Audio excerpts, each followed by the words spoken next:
Hey guys, Fusebox here, and we're going over an epic that everybody should be looking for. If you have her, you should be building her. I waited way too long to take her up, and she changed everything for me. So, if you've got Seer, it's time to get on her. I promise you, I regret every minute I didn't take her up. I kept getting these special, shiny new heroes, legendaries, amazing heroes. This is the queen of wave clear, the queen of it. Basically, you can pair her up with any amazing buffers that you have. She's known to go really well with Mausoleum Mage.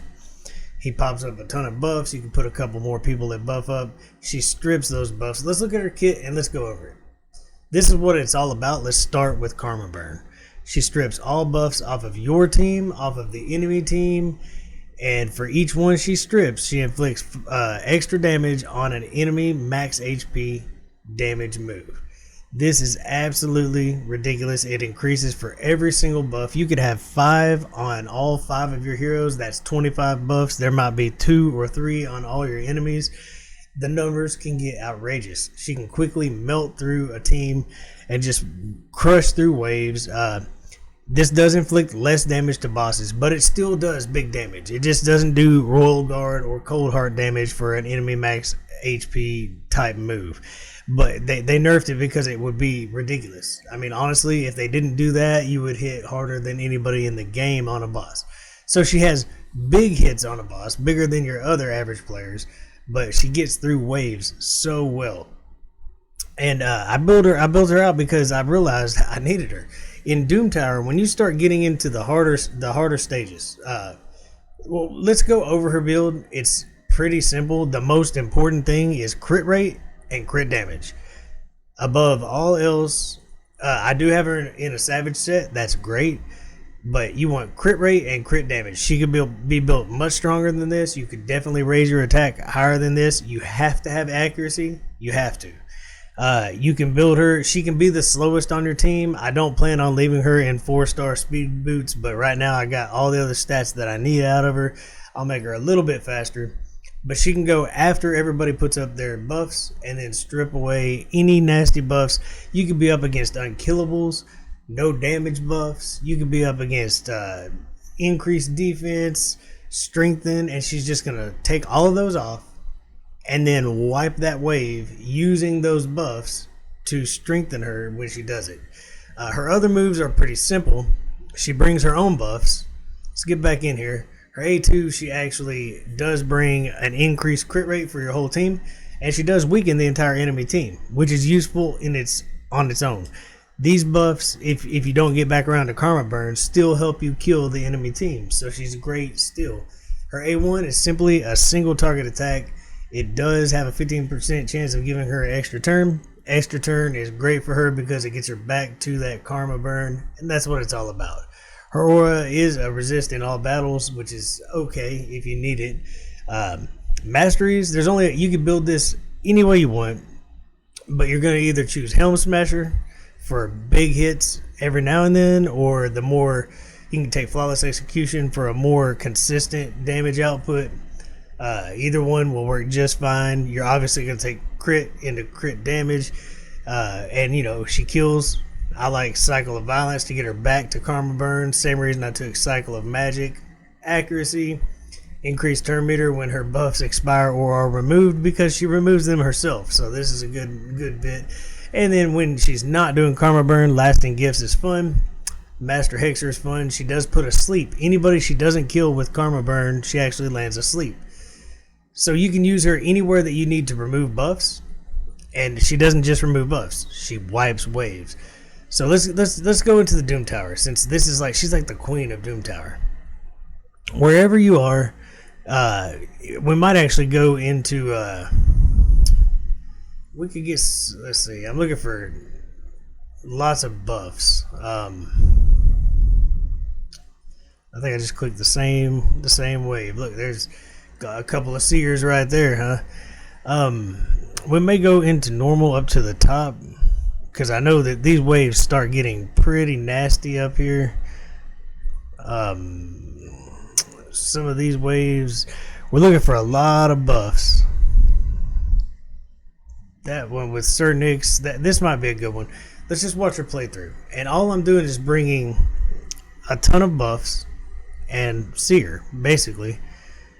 So you see, we're placing all of our buffs. We're letting them build up. She did weaken on the entire team, which is great. And now we're waiting to come back around and wipe all of these buffs. And if they want to put up their, well, there it is right there. That was without any enemy buffs. She just melted the entire team. It's absolutely amazing. When she does get that extra hit on her A1, that brings her back closer to using her karma burn. She's the absolute queen of, and here's the thing, you need to be debuffing the enemies. You need to strip buffs off the enemies anyway when you get into these later stages or into hard mode. She doesn't just take those buffs off, she uses it against them to kill them. So here we go. We should be coming back around to her using her crit buff, I believe. No, she took her A1, didn't get the extra hit. So this could be much faster if you had she'll use karma burn, I believe, if you already have crit rate buff up.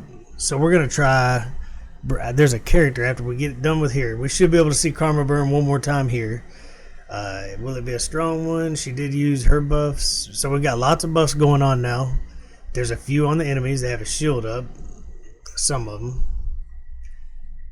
And again, here she'll be coming in. Oh, one more turn. So there it goes.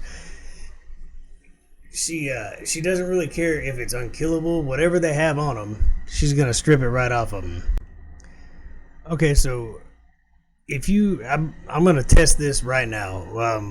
Let's go back into Doom Tower.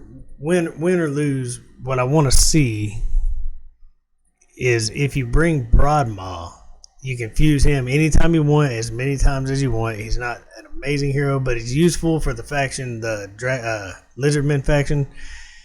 And it doesn't matter who we go up against. What I want to do is bring in, actually we'll leave that, Broadmaw. He puts up, what's his speed?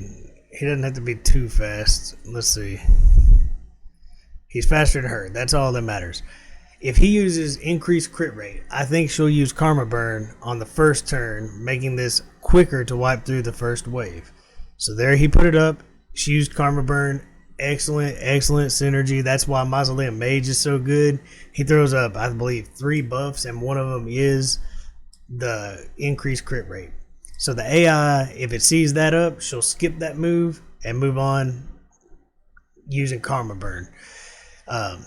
And then we're back into doing the same thing, just coming back around to all those buffs being up. So this works out so well in Doom Tower. If you don't have her, you're going to need somebody who can, like Ugo, can block buffs on the enemies. They really do. They put up a lot of unkillables, a lot of nasty buffs.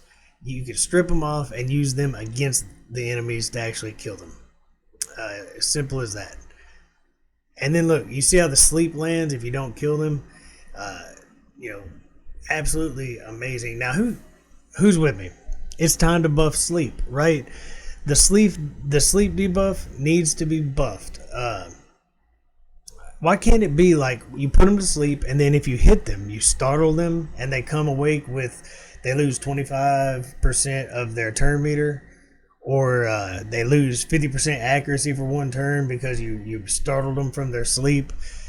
Because right now it's a pretty useless buff, unless you have, if you're on manual, you can actually take advantage of it. But I think they need to buff sleep, make it useful. It would be fun to give it some extra kick when you woke them up. But anyway, if you got some ideas out there, leave them in the comments. How do we fix sleep? But here we go. We should be coming right back around to it. They don't have very many buffs on, so it's really all relying on our team. But she's absolutely the queen of Doom Tower, really. In Arena, this works. You go up against somebody that just is full of buffs, or you're a second team. You're facing all these enemy buffs. She strips them off. Absolutely can wipe the team. We'll go into arena and show it. This works anywhere. She's void affinity, so anywhere we go, you're going to see the same thing. But let's go into the arena, since it does seem it plays out a little differently here, and we can only hope. We can only hope that we can find somebody. All right, so that is. I'm trying to see who's got lots of buffs. This team could have a lot of buffs if we let them go first. Or if we make a slow set. Let's take a slow setup. They look like they may beat us anyway on speed. That's a pretty high power they got. So we'll see what happens here. We'll take it nice and easy on manual. We actually won the speed fight. We're going to set ourselves up to go second. So if we lose, it's our own fault.